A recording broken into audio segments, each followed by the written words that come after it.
Thank you so much for watching my videos. Hey, please like, thumbs up this video, and also subscribe. And when you subscribe, make sure you hit that notification bell so that you could be alerted to my new videos. All right, we're getting ready to get into this. Peace.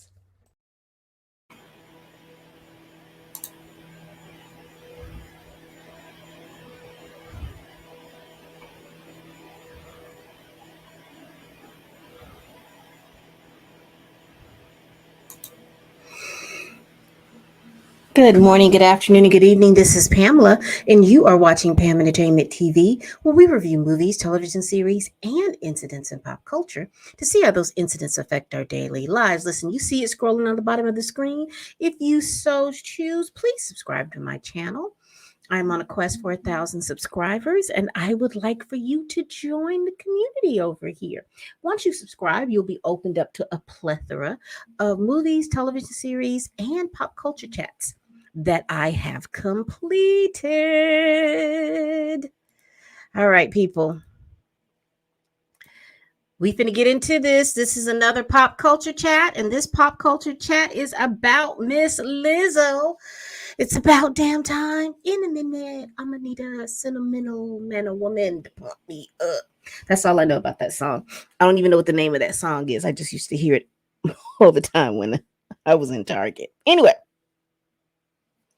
what I wanted to do today, we just kind of briefly talked about Lizzo in a couple of videos before this one, and I wanted to go over the lawsuit or just the pleading. I guess that's what it's called, and kind of go over what those things are and what these young ladies are accusing Lizzo of doing. And so we're going to go through this in depth. We have a copy of the pleading. So let me get this on here. I think I want to make myself small. Yeah, this works out good. I was trying to think. Yes, this works out good. So here we are. Now, this is the Superior Court of the State of California for the counties of Los Angeles. So this has been filed in California. And so you see up here, we have the plaintiffs, Crystal Williams, Ariana Davis, and Noel Rodriguez. Now, these three ladies were dancers for Lizzo's company. Let's see. Let's get over here.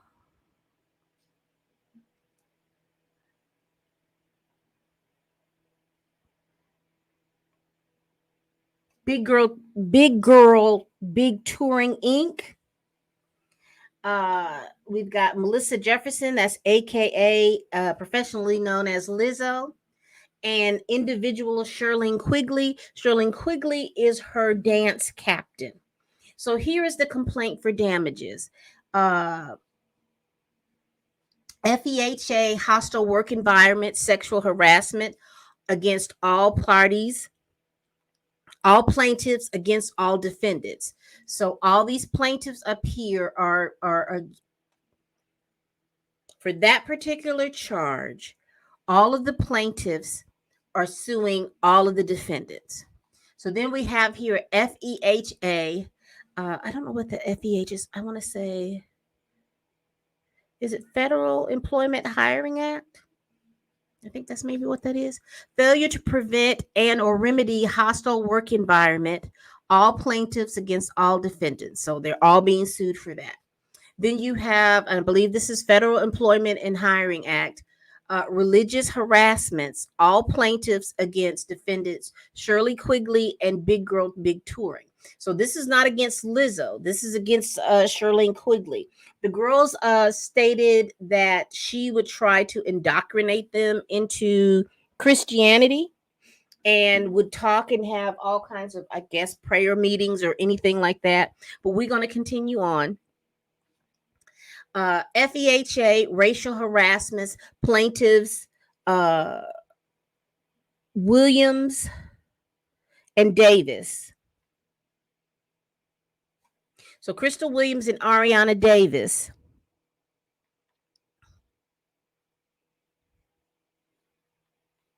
against Big Girl and Big Touring. So they They are charging racial harassment. I'm just going to read these, Pamela. Just read them so you and stop trying to. It's a Federal Employment and Hiring Act, disability discrimination, plaintiff Davis against Big Girl Touring and Lizzo, and then we have intentional interference with prospective economic advantage, all plaintiffs against Big Girl Touring. We also have assault, plaintiffs Rodriguez and Davis against Lizzo. So, that's interesting right there. And then we have false imprisonment. We've got plaintiff Davis against defendant Big Girl Touring, and they are demanding a jury trial. Let's get to this. Let's see if we can get to them. Here's what they complain. This is an action brought by the plaintiffs, Crystal Williams, Ariana Davis, and Noel Rodriguez, pursuant to California statutory, decisional, and regulatory laws. Plaintiffs were employees of defendant Big Girl Big Touring, Inc., hereinafter says BGBT, and Melissa Jefferson, professionally known and hereafter referred to as Lizzo at the times hereon mentioned. They allege, let's see, this is just talking about the jurisdiction. We want to get to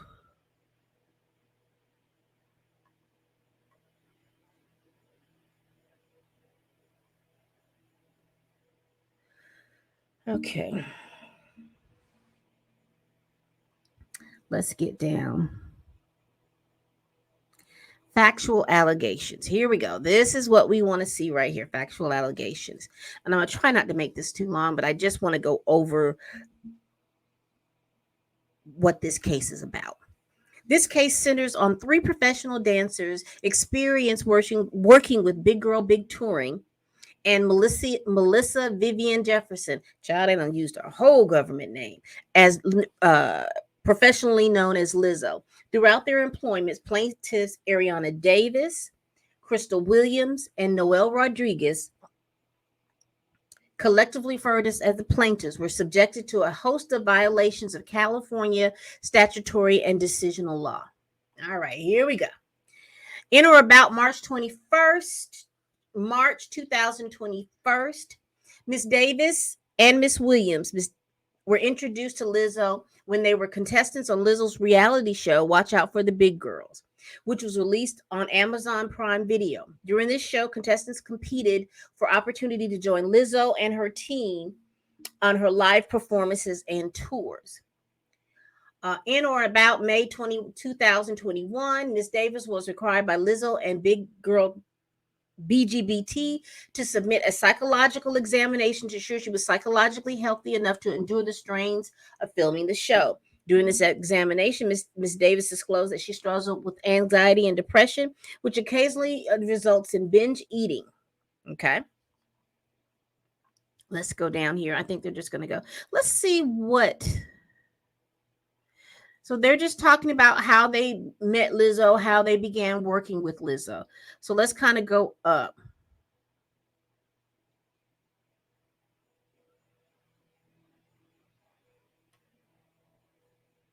We missing something here. On or about 2021, filming of the Watch Out for the Big Girls began. During the filming for the show, Miss Davis and Miss Williams were first introduced to defendant Shirley Quigley, one of the judges and instructors on the show and captain of Lizzo's dance team. Miss Quigley was not only vocal about her religious belief, but took every opportunity to prophesize to any and all in her presence, regardless of protestations. I hope I butchered that word. Keep going, Pam. During the filming of the show, Miss Quigley took particular interest in Miss Davis and regularly preached at Miss Davis about what Miss Quigley believed to be a shared Christian identity. Also during filming, Miss Quigley discovered that Miss Davis was a virgin, and Miss Davis' virginity became a topic of extreme importance to Miss Quigley.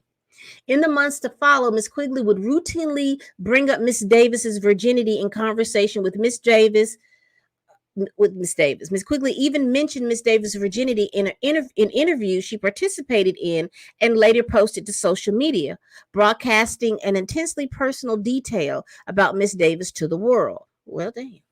Miss Davis never gave Miss Quigley permission to share this private detail about Miss Davis' life.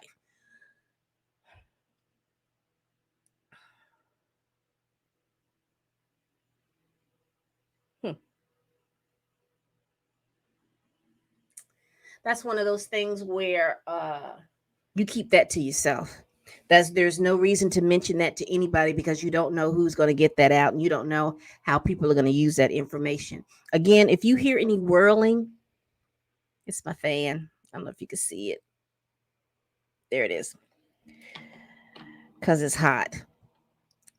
But also too, that's nothing to tell anybody, and particularly if you're shouting it out to the world. Uh, I think I'd have an issue with Miss Quigley in regards to that. As of one of the competitions in Watch Out for the Big Girls, contestants were told they would be required to participate in a nude photo shoot. While some contestants were not bothered by this, the prospect of a nude photo shoot made other contestants severely uncomfortable. Miss Davis was particularly distressed by this challenge. She was entirely uncomfortable being photographed nude for anyone with access to Amazon Prime Video to see. This challenge was part of the competition. Ms. Davis believed poor performance or outright refusal will have resulted in Ms. Davis being sent home from the show and no longer considered a spot on the dance team. While Ms. Davis did not want to be photographed nude, she also dreaded the thought of not earning a spot performing on tour with Lizzo. And because of this, she suffered from some severe anxiety and distress. What does being nude have to do with dancing? I understand wearing skimpy outfits or tight outfits, but why do you have to be nude? We'll continue on. Um, so ultimately, Miss Davis was allowed to participate in the photo shoot because she had shown extreme distress, uh, particularly clothed in a nude bra and underwear. However, this experience foreshadowed the sexually charged and uncomfortable environment Lizzo's employees would be forced to endure. So they wrapped up filming in 2021, and Miss Davis and Miss Williams were selected to be part of the dance company. Let's see. So they participated and they performed at her festival appearance between September 2021 and April 2022. In or about April 2022, plaintiffs began rehearsing in preparation for Lizzo's The Special Tour. During this time, plaintiffs worked closely with Miss Quigley as she was captain of the dance cast. Miss Quigley continued to preach at everyone in her surroundings, especially about her beliefs regarding Christianity and sexuality. Miss Quigley often made comments deriding people who engaged in premarital sex, knowing that some members of the dance cast did not share her view. Miss Quigley also had a party trick in which she would simulate oral sex on a banana in front of the rest of the dance cast. These instances were always unprompted and made plaintiffs uncomfortable. That's that duality. You sit up here and you preach to people, but then you're doing things that make other people uncomfortable. And basically, what I'm saying is,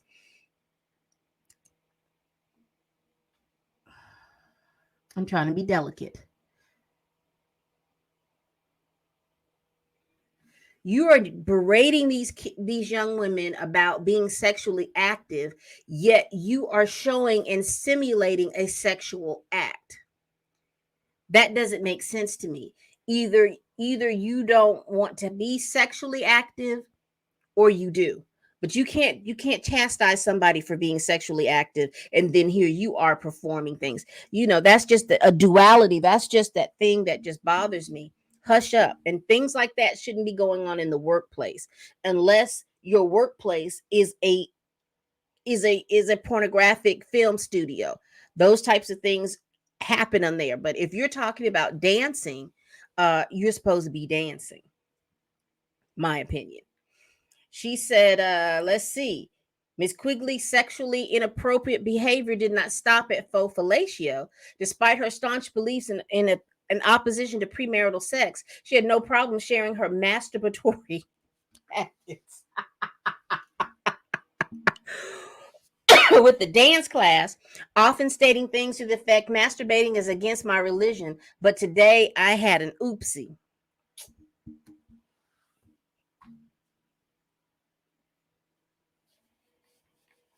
Hold on.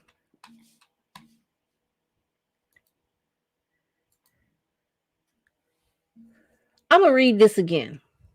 Miss Quigley's sexual inappropriate behavior did not stop at faux fellatio. Despite her staunch beliefs in opposition to premarital sex, she has no problem sharing her masturbatory habits with the dance cast, often stating things to the effect, masturbating is against my religion, but today I had an oopsie. Miss Quigley's sexual explicit comments were so pervasive, the entire dance team knew about her sexual fantasy of having 10 penises in her face. I be doggone.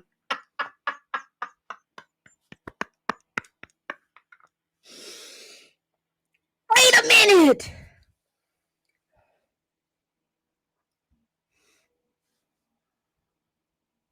Just talking out both sides of her neck. Talking, that sounds like attention seeking. Just talking out both sides of her neck. I'm a Christian and I'm not supposed to have sex, but I had an oopsie. Why are you so sexually charged as a dance captain teaching people how to dance? I don't understand that.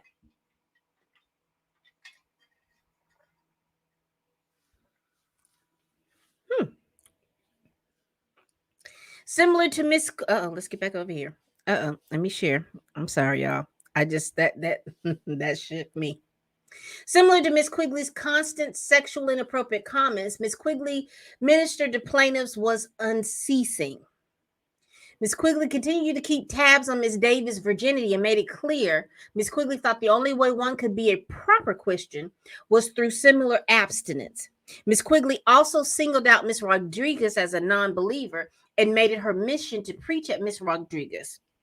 Child, that's almost harassment right there. Miss Quigley even told other dance cast members that it was her mission to minister to Miss Rodriguez during the tour. When cast members told Miss Rodriguez of Miss Quigley's intent, Miss Rodriguez specifically requested that Miss Quigley refrain from impressing her religious belief upon Miss Rodriguez, which she had every right to. Miss Quigley became irate and yelled at Miss Rodriguez. At one point while on tour, Miss Quigley stated, "No job and no one will stop me from talking about the Lord." Well, baby, you see where it's ending you up, right? Because, I was told when I first started working, well, even before then, by one of my college professors, and I never forgot that. He told me, he says, three things you don't talk about at the workplace: politics, religion, and your pay. Politics, religion, and your pay. He said those are the three things that you don't talk about with coworkers or anybody with at your job because it can be misconstrued uh, by each person in a different way, and you may be offending someone. Um, I just remember that that's something that I have always worked in. I never talked about my religion. I never talked about politics, and I never ever talked about how much you got paid. How much are you getting paid? Did you get a raise? Did you get it? You never were supposed to talk about those three things. He says it cut down on confusion. On one occasion while on tour, Miss Quigley interrogated Miss Davis about her religious beliefs. While in the dressing room doing their makeup in advance of the show, Miss Quigley began stating her own religious beliefs and asked Miss Davis if she held the same beliefs. When Miss Davis expressed a different belief than Miss Quigley's, Miss Quigley became visibly upset, making it abundantly clear she expected Miss Davis' total conformity to Miss Quigley's dogma. Child, these girls are better than me because mm, I'd have smacked Miss Quigley. I think I would have. I ain't gonna hold you. I don't condone violence, but I think at some point I'd have cussed her out or smacked her, one of the two. But that's old Pamela. New Pamela just would have walked away from her. But if I was these young girls' age, I think, I think I would have smacked her. I'm sorry, y'all. I'm just being truthful. Let's see. So all of this is basically about here. She would pray and she would oh,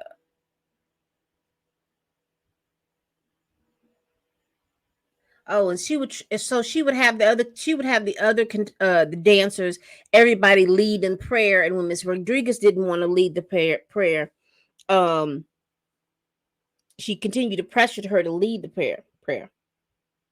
Hmm. Ooh. Miss Rodriguez was struck by Miss Quigley insistence on overstepping. According to Miss Rodriguez, took her concerns to the assistant choreographer Melissa Charlotte. Miss Charlotte showed some empathy for Miss Rodriguez's concern, but merely suggested Miss Rodriguez take her complaints to Miss Quigley herself. A wholly useless tactic, as raising concerns with Miss Quigley had never proved productive. Wow.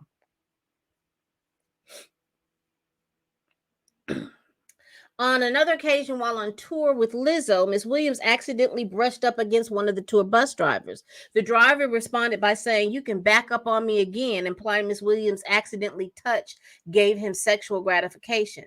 A different driver was known for playing sexually explicit songs on the tour bus. These interactions made the dance cast incredibly uncomfortable and fear for their safety. Miss Davis and Miss Rodriguez reported the driver's inappropriate behavior to BGBT management on multiple occasions, but BGBT never did anything to protect the dancer. Management merely questioned whether the drivers were drunk and or driving safely, and did nothing to make the dancers feel any safer than they did prior to reporting the driver's behavior. After several reports by Ms. Davis and Ms. Rodriguez, management began denying ever hearing about drivers' inappropriate behavior. So they just basically iced them out. And why are you checking them for driving drunk when they clearly said that they were making sexual advances and playing sexually charged songs on the tour bus?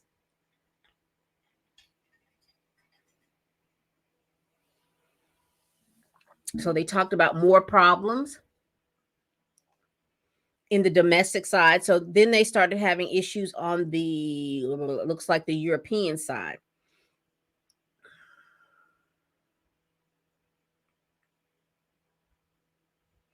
Huh.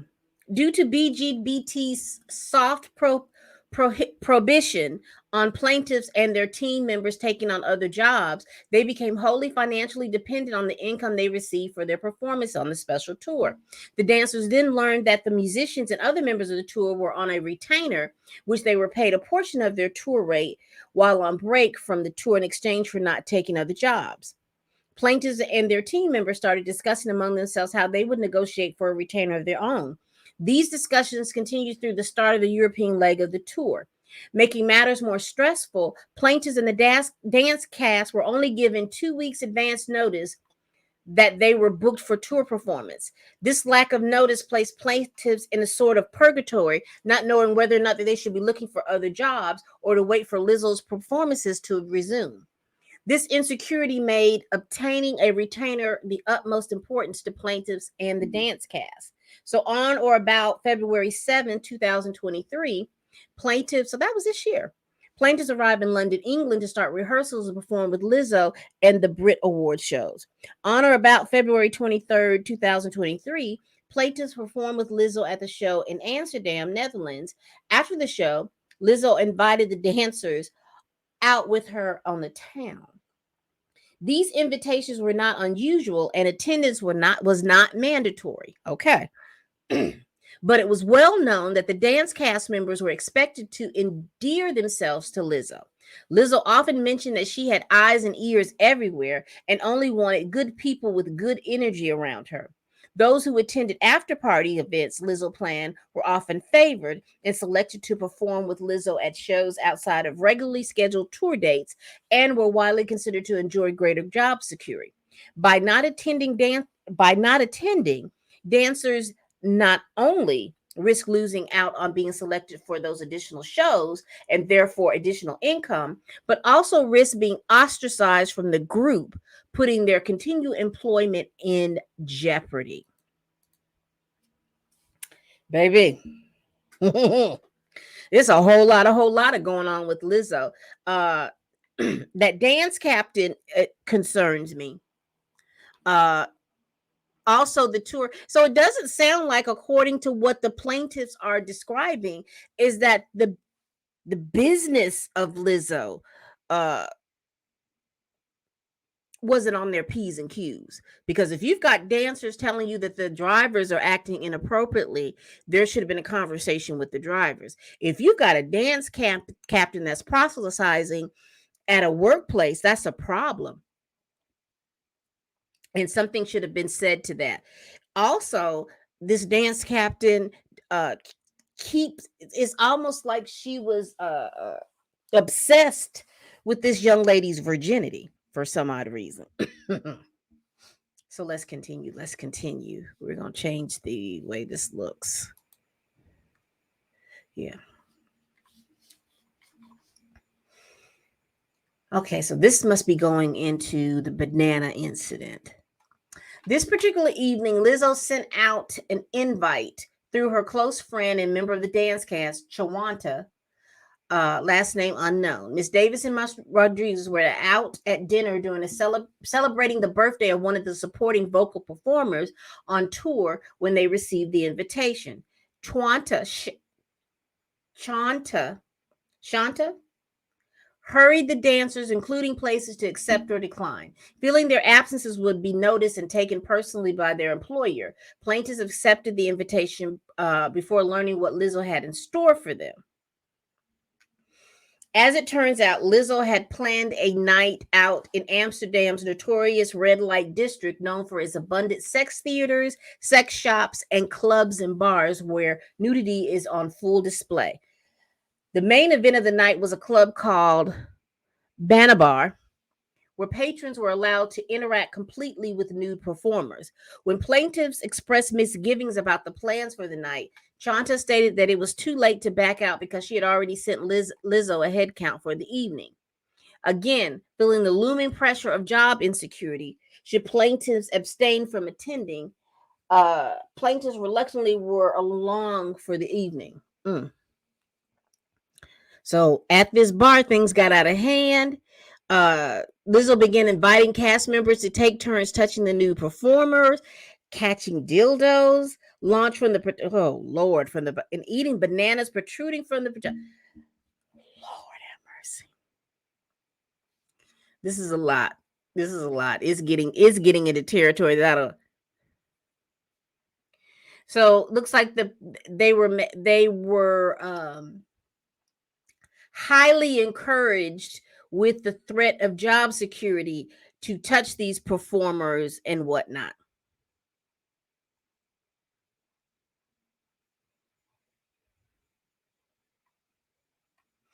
So now she's got the security team participating. And so the security guard got on the club stage until he submitted to her demands. Wow. When he got on the stage, his pants were pulled down, exposing his buttocks. Lizzo then began yelling, "Take it off," while a club performer hit the security guard with whips. Plaintiffs were aghast with how little regard little Lizzo showed for the body autonomy of her employees and those around her, especially in the presence of many people whom she employed.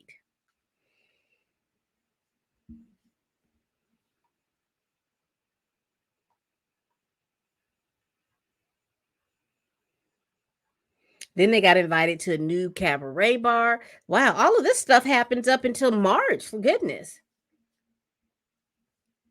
Wow. So this then they talk about I guess they all got together to get this retainer.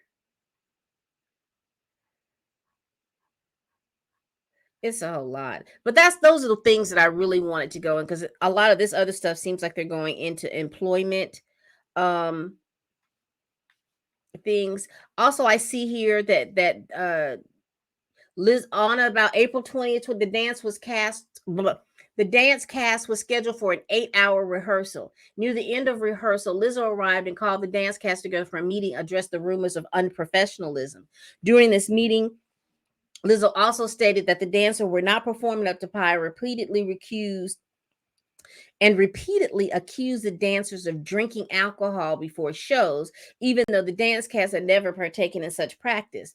Lizzo then stated that all dancers were required to re-audition for their spots in the middle of a tour because you're pissed because you've been acting all unprofessionally, according to what this thing says, and you make them reapply for a job. So what were you gonna do? You're gonna fire them and leave them stranded overseas? Child boo. Child boo. Let's continue. It says here what was supposed to be an 8-hour rehearsal was extended to almost 12 hours. The re-audition was brutal as the dancers were not allowed a break. During the run through of the show, Miss Davis felt the need to excuse herself to use the restroom. However, she was afraid that if she left the stage at any point during the audition, she'd be fired. Miss Davis was pressed on as long as she could until she eventually lost control of her bladder. Still fearing the repercussions of exiting the stage during the run through, Miss Davis remained on stage, dancing in soiled clothes until there was a brief segment of the show where the dance cast was not part of the onstage performance and were allowed a short break. Wow.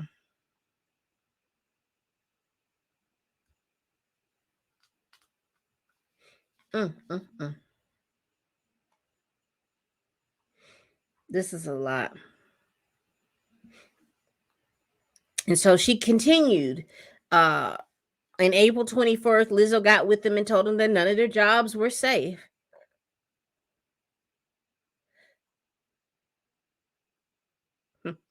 She accused them again of drinking. They say that they weren't drinking. Ms. Davis was called into a private meeting with Lizzo and the choreographer Tanisha Scott. Lizzo and Miss Scott questioned Ms. Davis whether Ms. Davis was struggling with something as she seemed less committed to her role in the dance cast. Lizzo and Miss Scott pressed Ms. Davis for an explanation why she seemed less bubbly and vivacious than she did prior to the tour starting. In professional dance, a dancer's weight gain is often seen as the dancer's getting lazy or worse off as a performer.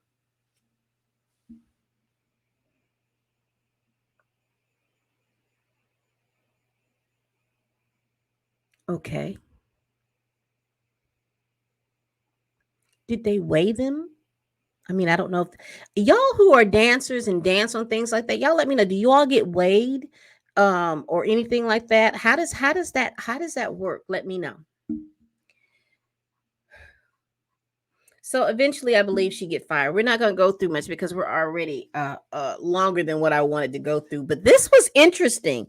This is interesting. This whole thing is interesting. And it sounds like there was some unprofessionalism going on. It sounds like whoever is part of the BGBT crew, excuse me, they didn't have people in there who were professional enough to work out this tour. So we're gonna see what happens. This sounds like a whole lot of, and also I do want to let you all know that also doing when this story broke, there have been people that have come out that are not part of this lawsuit that were talking about some of the things that were happening on this. So I know it was one of Lizzo's it was a director that was directing her documentary. She left after 2 weeks because she thought Lizzo was unprofessional and had a bad attitude. We hear that Lizzo's boyfriend, ex-girlfriend, had an issue or problem with her. And for me, that's like, okay, I don't know what to say with that. That's a personal thing that happens. That doesn't have anything to do professionally what's going on. I mean, if you with the guy for 10 years and then he easily leaves you for Lizzo, I don't know if he was your man, your man, your man. He was just there because you were providing a service, maybe, because some guys do that. They'll stay with you as long as you provide services, and once they figure out that they get what they need or what they want someplace else, they will leave you, even if you've been with them for 10 years, 15 years. And I think a makeup artist had come out and said that I don't know if she said she had any issues with Lizzo, but she was being supportive of the other girls because she had worked in that environment for one time. So that's it. That's a lot. We've been on here way too long, way too long. But that's pretty much the gist of it. I'm going to see if I can put the link to the PDF in the description box, and you all can read it at your leisure. But let me know what you all think about this. Leave some comments down below. What do you think about Lizzo being sued? What do you think about how this is affecting her image? Because Lizzo has always come out with being body positive and being pretty and sexual and stuff like that as a big girl. And how do you feel about what's been going on or what has been going on behind the scenes? Does this lawsuit give you pause about her image? Y'all let me know down here in the comments. All right. We do this every week. Again, please share this video. Please let your folks know. Tell your family, tell your coworkers, tell that heifer you can't stand that I'm over here making these videos. And as always, people, bye-bye.